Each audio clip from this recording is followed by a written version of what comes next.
ব্যাঙে ডাকলে বৃষ্টি কেন আসে, সেই নিয়ে এই গল্পটি। তো শুনুন। একবার পৃথিবীতে খুব খরা হলো, মানুষ পশু গাছপালা ধ্বংস হয়ে গেল।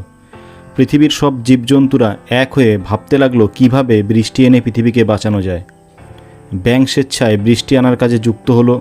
সে ঠিক করলো ভগবানের কাছে গিয়ে তাকে জিজ্ঞাসা করবে কেন সে তার সৃষ্টিকে এত অবহেলা করছে।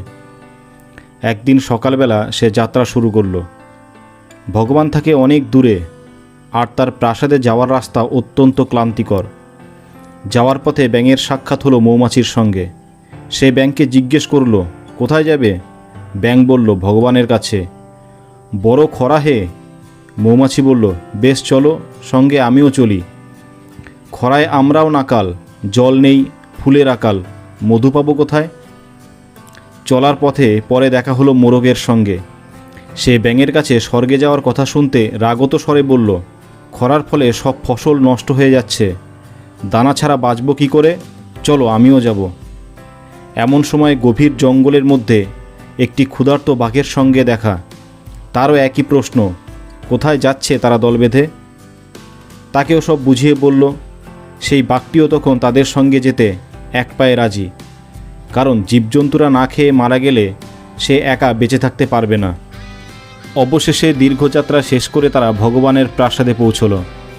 দেখল সেখানে সবাই ব্যস্ত নানান ভোজ আনন্দ উৎসবে, তাদের স্ত্রী ও মন্ত্রীদের মহানন্দ। ব্যাঙ বুঝতে পারল কেন রাজ্যে এত অভাব, এত কষ্ট। রাগে উত্তেজিত হয়ে তারা গেল ভগবানের কাছে।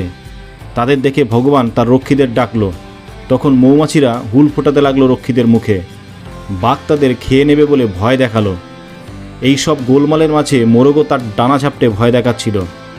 তখন ভগবান তাদের মন্ত্রীদের ডাকলো এবং তাদের গাফিলতির জন্য তিরস্কার করল।